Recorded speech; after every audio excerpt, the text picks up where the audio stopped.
ఈ బంగ్లాదేశ్ ఆర్మీ ఉంది చూసారా, వీళ్ళు మొన్న చైనా వద్ద SY-400 అనబడే ఒక మిజైల్ సిస్టమ్ని కొన్నారు.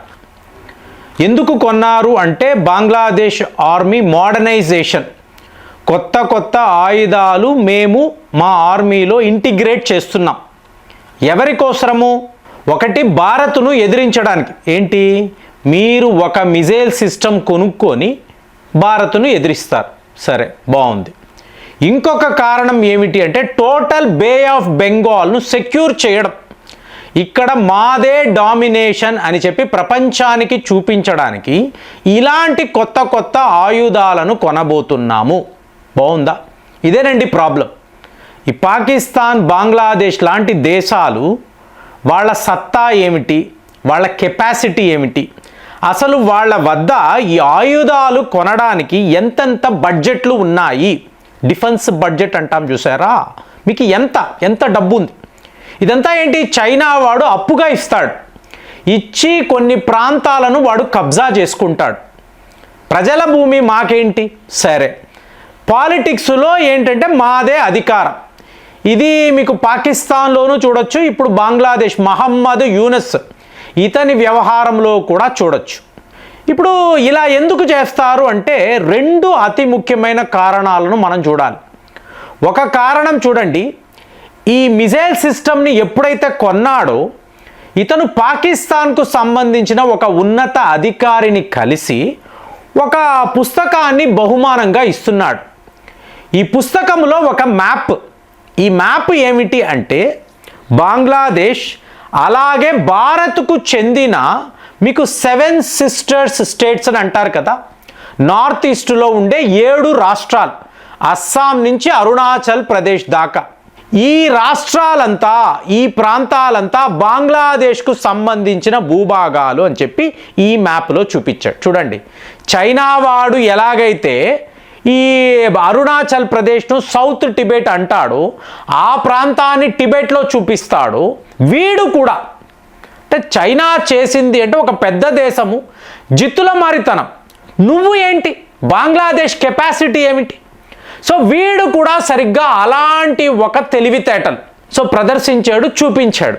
ఇక రెండవ విషయం అన్నాం చూసారా, హఫీజ్ సయ్యద్ అనబడే తీవ్రవాది. మొన్న అక్కడ POKలో ఏం జరిగిందో అందరికీ తెలుసు. తన గూడారాన్ని విడిచిపెట్టి పారిపోయాడు.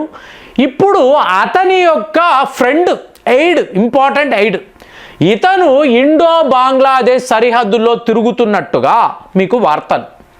అంటే బంగ్లాదేశ్ లాంటి దేశము మనల్ని ఛాలెంజ్ చేస్తున్నారు. మరి ఇప్పుడు భారత్ ఏం చేస్తుంది అంటే ఒకటి, మిలిటరీ యాక్షన్. ఇప్పుడు పూర్వీ ప్రచండ్ ప్రహార్ అని చెప్పి ఒక మిలిటరీ డ్రిల్ అండి, మీరు గమనించారు అనుకోండి. సౌత్ ఇండియాను పక్కన పెడితే యావత్ దేశం, ఇంకా సెంట్రల్ ఇండియాలో కూడా మీకు నోటామ్స్ అనబడే అనౌన్స్మెంట్. అంటే టోటల్గా నవంబర్ నెలంతా కూడా విపరీతమైన మిలిటరీ ఎక్సర్సైజెస్. దీన్నే ఆపరేషన్ త్రిశూల్ అని చెప్పి మనం చెప్తున్నాం. ఇది మీకు ఎక్కడ, అరేబియన్ సీ నుంచి రాజస్థాన్, గుజరాత్, మీకు గ్వాలియర్ నుంచి ఇటు కాశ్మీర్ దాకా కూడా మీకు ఎటు చూసినా విమానాలు, మీకు యుద్ధ నౌకలు, మన ఇండియన్ ఆర్మీ ఆల్రెడీ చెప్పాను 30,000 మంది. సరిగ్గా ఇదే టైంలో ఇటువైపు బంగ్లాదేశ్ సిలిగురి కారిడార్ వద్ద, అంటే మనము చైనాకు చెప్పాలి, బంగ్లాదేశ్ లాంటి చిన్న దేశాలకు కూడా చెప్పాలి, మాకు మూడు బాలేదు, మేము కోపంలో ఉన్నాము, ఎప్పుడు ఏం చేస్తామో మాకే తెలియదు, మీరు జాగ్రత్తగా ఉండండి. సో ఇప్పుడు ఎలాంటి వార్తలు వస్తున్నాయంటే పూర్వీ ప్రచండ ప్రహార్, ఓకే, ఇది ఒక ట్రై సర్వీసెస్ అతిపెద్ద మిలిటరీ డ్రిల్ అండి. బంగ్లాదేశ్ నుంచి టిబెట్ సరిహద్దుల దాకా, అరుణాచల్ ప్రదేశ్ దాకా మంచు కొండల వద్ద మనము చేస్తున్న అతి భారీ మిలిటరీ ఎక్సర్సైజ్. కానీ ఇక్కడ అజిత్ దోవెల్ గారు ఏం చేస్తున్నారు అనేది ఆలోచించాలి. ఇప్పుడు వీళ్ళు ఇంతలా మాట్లాడుతున్నారు కదా, మీకు తీవ్రవాదులు అంటున్నారు, అలాగే మన రాష్ట్రాలను వాడి దేశంలో కలిపేసుకున్నారు. మరి చూస్తూ ఊరుకోవాలా? కుదరదు కదా. పాకిస్తాన్ విషయంలో ఏం చేశాము, వాడి యొక్క అత్యుత్తమమైన అస్త్రాలను ఏదైతే మాట్లాడాడో, HQ-9 అన్నాడు, PL-15 అన్నాడు, F-16 అన్నాడు, షాహీన్ అన్నాడు, సర్వము బూడిద చేసి చూపించాం కదా. అంటే మన యొక్క స్ట్రెంగ్త్ ఎలా ఉంటుందో మనము దెబ్బ కొట్టాలి అనుకుంటే పిచ్చుకపై బ్రహ్మాస్త్రము వెయ్యకూడదు అని ఎప్పుడు అనుకుంటాము, కాబట్టి మనం ఆగిపోతాము. ఇవాళ అలా లేదండి, దేశం యొక్క మూడ్ అలా లేదు. ఎందుకంటే యావత్ ప్రపంచంలో నువ్వా నేనా అన్నట్టుగా ఈ ఆధిపత్య పోరు అనేది జరుగుతుంది.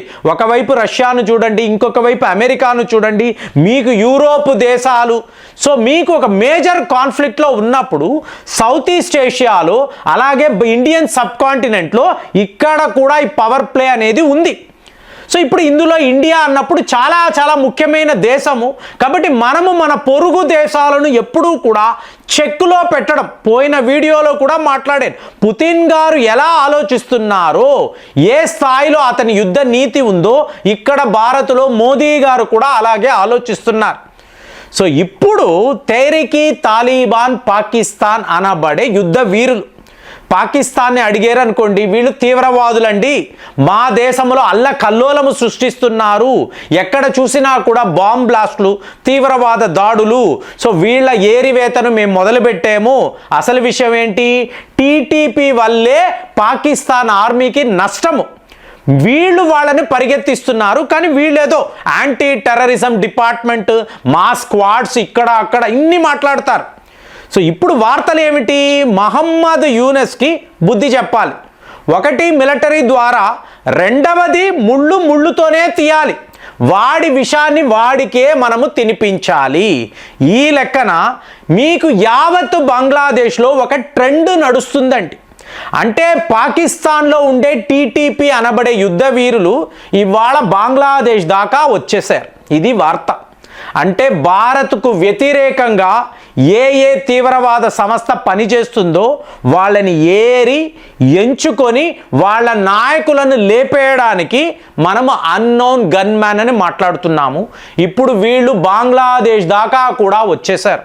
సో మొన్నటికి మొన్న ఒక యుద్ధ వీరుడిని వీళ్ళు పట్టుకొని అసలు ఏమిటి నీ బ్యాక్గ్రౌండ్, మేమే తీవ్రవాదులము, మాకు మించిన తీవ్రవాదిగా నువ్వు ఎలా తయారవుతున్నావు అంటే అప్పుడు అతను చెప్పిన స్టోరీ, టీటీపీ ఆల్రెడీ బంగ్లాదేశ్లో ఉంది, పలానా సంఘటనలు అంతా కూడా మా వాళ్ళే చేశారు, మేము ఆఫ్ఘనిస్తాన్లో ట్రైనింగ్ తీసుకుంటున్నాము, అక్కడే మాకు ఆయుధాలు అనేవి ఇస్తున్నారు.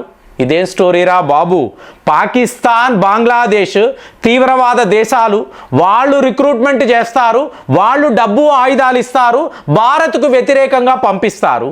ఇక్కడ ఆఫ్ఘనిస్తాన్లో ట్రైనింగ్ జరుగుతుంది, వీళ్ళు పాకిస్తాన్ బంగ్లాదేశ్ పై వాళ్ళ మీద విరుచుకుపడడానికి, వాళ్ళ దేశంలో మీకు విధ్వంసము సృష్టించడానికి ఆఫ్ఘనిస్తాన్లో ట్రైనింగ్. బాగుందా అండి? సో ఈరోజు మహమ్మద్ యూనిస్కి అసలు సిసలైన భారత్ అంటే ఏంటో అర్థమైంది. వీళ్ళేముంది ఎప్పుడు కామ్గా మీకు అడిగితే మీకు ఓం శాంతి అంటారు, మనము ఏమైనా చెయ్యొచ్చు, వాళ్ళు ఏం తిరగబడరు. ఇది అనుకున్నారు, ఆపరేషన్ సింధూర్లో చూపించాము, ఇవాళ బంగ్లాదేశ్ వంతు అనేది వచ్చింది. ఇక్కడ మనం మిలిటరీ డ్రిల్స్ నిర్వహిస్తున్నాం అంతే తప్ప మన సైన్యాన్ని సిలిగురి కారిడార్ లోపలికి పంపించడానికి మనకు ఎంతసేపు, ఎన్ని గంటలు పడతాయి, చెయ్యగలము. అలా అక్కర్లేదు, మేము రెండు రకాల మిమ్మల్ని హ్యాండిల్ చెయ్యగలం.